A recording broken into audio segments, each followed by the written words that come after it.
Right, I now call upon Samir, who is the first speaker for the opposition.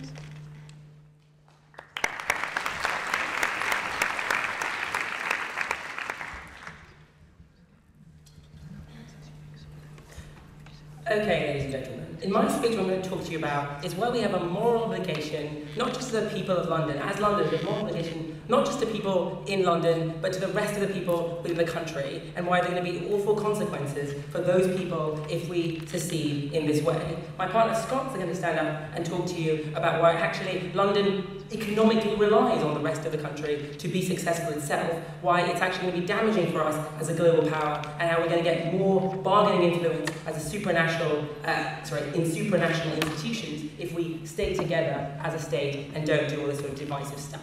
Before that, I just want to deal with some of the things that Lewis said. Because firstly he said, his main argument here was, there's a lot of poor people in England. So a lot of these poor people, and really we just don't want to give them any money. Like, God forbid, we transfer our money to those underprivileged people in Leeds or in Manchester. Really, what we should be doing is letting them starve. Those leechers in the north, we just can't stand them. We say, no, that's what you said. I just expressed it differently. I'm going to explain to you later on why we do have a moral obligation as people and we should be helping them out. Then he said, it'll be really nice for us. Look at Luxembourg and Qatar.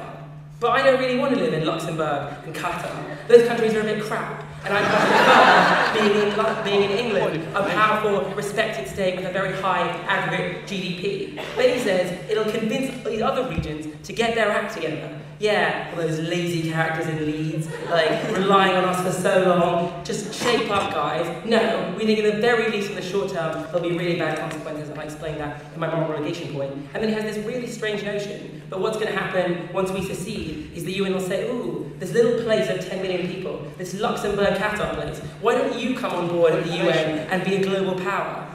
Probably not going to do that. They're probably just going to say, either we'll take the rest of the UK where all the people are, or we're just going to leave both of you out of the UN. And we think that's really dangerous too. No, thank you. So on this idea of a moral obligation, because we say, ladies and gentlemen, every other region in the UK, over a long period of time, has given up things to make London a successful state. We say, firstly, in terms of policy, the way the government, I'll take you in a second, Lewis.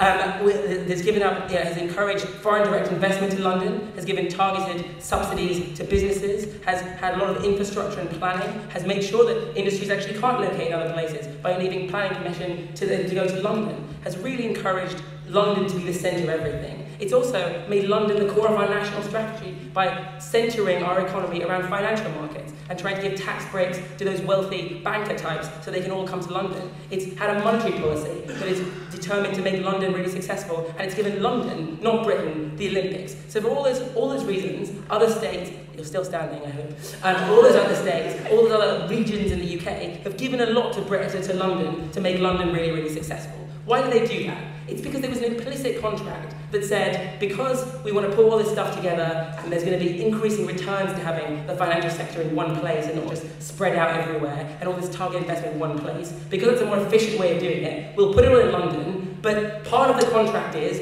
you then distribute some of that money from London to other regions, and that's a fair contract that basically all those other regions bought into. This is extraordinarily unfair, ladies and gentlemen, because we break that contract. What we say is, even though you gave up everything to make us successful, still standing, to make us successful, we're now going to break the contract, take the things that we took from you, and go away on our own. It's analogous to a sort of contract with a bank, for example, where you give them your money and get a distribution of the interest rate or the interest payments on that from the bank. This is a bit like the bank saying, we're actually keeping your cash because we got it in the short term. It's breaking the contract. It's very, very unfair. Go on, Lewis. Sumit, you said London isn't going to get seats because it only has 10 million people. How come Malta, which has less than 10 million people, has a seat on the UN Security Council?